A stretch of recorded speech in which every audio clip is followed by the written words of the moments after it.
Good morning student. बच्चों, कल मैंने आपको पाठ 1-2 वरदान कविता का अर्थ बताया था, जिसमें बच्चे ईश्वर से प्रार्थना करके एक अच्छा व्यक्ति बनने की कामना करते हैं। कह रहे थे ना वो लोग कि हे ईश्वर, हे भगवान। तो वो प्रभु से कामना करते हैं। वो क्या कामना करते हैं? वो ये कामना करते हुए कहते हैं कि हे ईश्वर, आप हमें ऐसा वरदान दें कि हम अपने देश के लिए अपने प्राणों का बलिदान दें, हम सबका सम्मान करें, पढ़ लिख कर एक सभ्य व्यक्ति बने, जो आपने हमें खाने की तथा संसार में जीने की जो वस्तुएं दी हैं, हम उससे सहायता लोगों की करके जो अपनी राह से भटक गए हैं, जो गलत रास्ते पर चले गए हैं, हम उनको सही राह पर लाकर उनकी मदद करें। बच्चे कहते हैं, हे ईश्वर, हे भगवान। हम एक बहुत ही छोटे बच्चे हैं और हमने ऐसा कुछ आप बना करके ऐसा कुछ हमें आशीष दीजिए जो हम आगे बढ़कर इस देश के लोगों का हमेशा सम्मान करें। और हम बालक बहुत छोटे हैं, हमसे अगर कोई भी गलती हो गई हो तो आप हमें उसके लिए हमेशा माफ करें।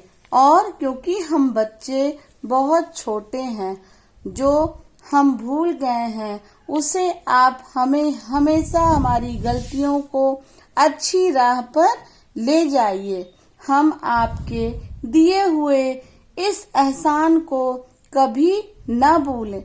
आप हमें ऐसा वरदान दें। कहने का तात्पर्य है, कविता का अर्थ है कि बच्चे ईश्वर से प्रार्थना करके कहते हैं, हे ईश्वर, हम संसार के एक अच्छे व्यक्ति बनने की कामना करते हैं।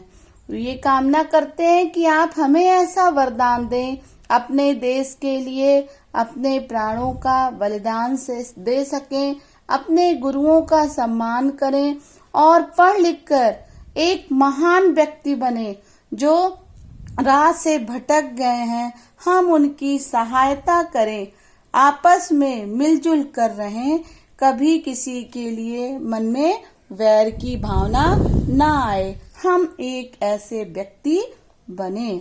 आप हमें ऐसा वरदान दें। हम आपको पाठ 1 से कुछ प्रश्नोत्तर कराएंगे, जो आपको आज की क्लास वर्क लिटरेचर कॉपी में करना है। बेटा, आप लोग बहुत पूछते हो, मैम ये कहाँ करना है, ये क्या करना है। इस तरह आपको नहीं, जो भी कॉपी में क्लास वर्क कॉपी फोटो भेजूंगी, इसको आपको लिटरेचर कॉपी में करना है। सबसे पहले इंडेक्स डालेंगे, आज की डेट और चैप्टर, क्लास वर्क, डेट, फिर निम्नलिखित प्रश्नों के उत्तर दो। क्वेश्चन नंबर 1, ईश्वर से वरदान कौन मांग रहा है? कौन मांग रहा था कविता में? बच्चे। ईश्वर से वरदान बच्चे मांग रहे हैं। ईश्वर से वरदान बच्चे मांग रहे हैं। क्वेश्चन नंबर 2, फल और फूल किसने दिए हैं? फल और फूल किसने दिए हैं? उत्तर नंबर 2, फल और फूल हमें ईश्वर ने दिए हैं। आपने कविता में पढ़ा था कि जिसने दिए फल और फूल, उसे हम न जाएं कभी भूल। तो फल और फूल किसने दिए हैं? ईश्वर ने दिए हैं। क्वेश्चन नंबर 3, किसका मान हमें सदा करना चाहिए? किसका मान सदा करना चाहिए? तो आपकी पोयम था कि सदा करें हम गुरुओं का मान, हमें गुरुओं का मान सदा करना चाहिए। हमें गुरुओं का मान सदा करना चाहिए। अब आपका अभ्यास कार्य है। क्वेश्चन आपके 3 हैं जो कॉपी में आपको करना है। अभ्यास कार्य में दिए गए शब्दों के विलोम शब्द लिखिए। दिए गए शब्दों के विलोम शब्द लिखिए। वरदान का विलोम क्या होगा? अभिशाप। गुण का अवगुण। दुख का सुख। शुभ अशुभ। गरीब अमीर। गुरु शिष्य। वरदान अभिशाप। गुण अवगुण। दुख सुख।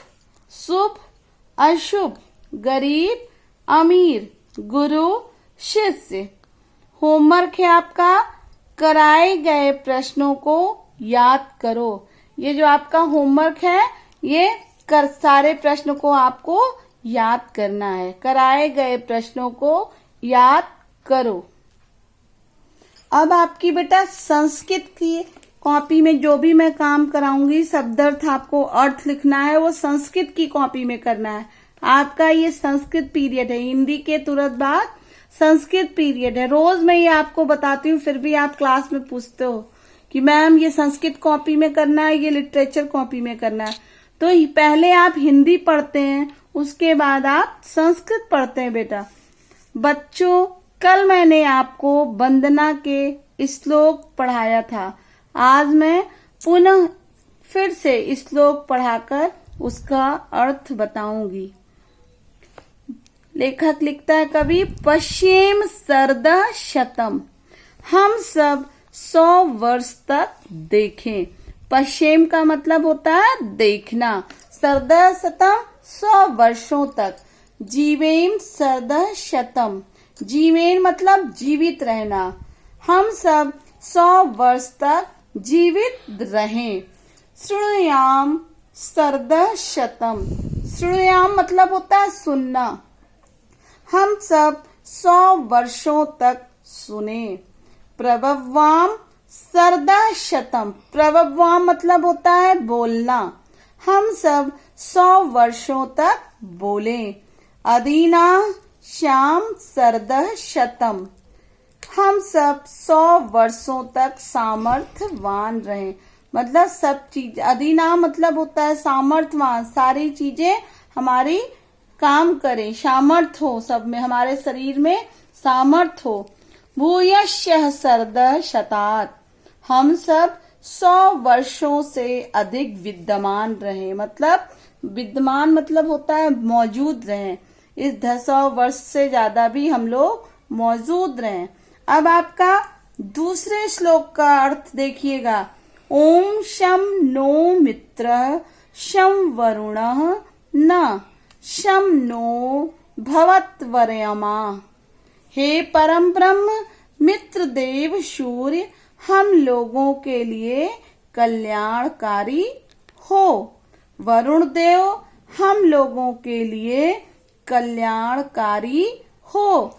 अर्यमा मतलब जो सूर्य पितरों के देवता हों, हम लोगों के लिए कल्याणकारी हो।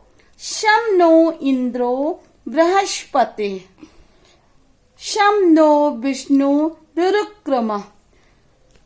हे प्रभु, इंद्र और बृहस्पति हमारे लिए कल्याणकारी हो।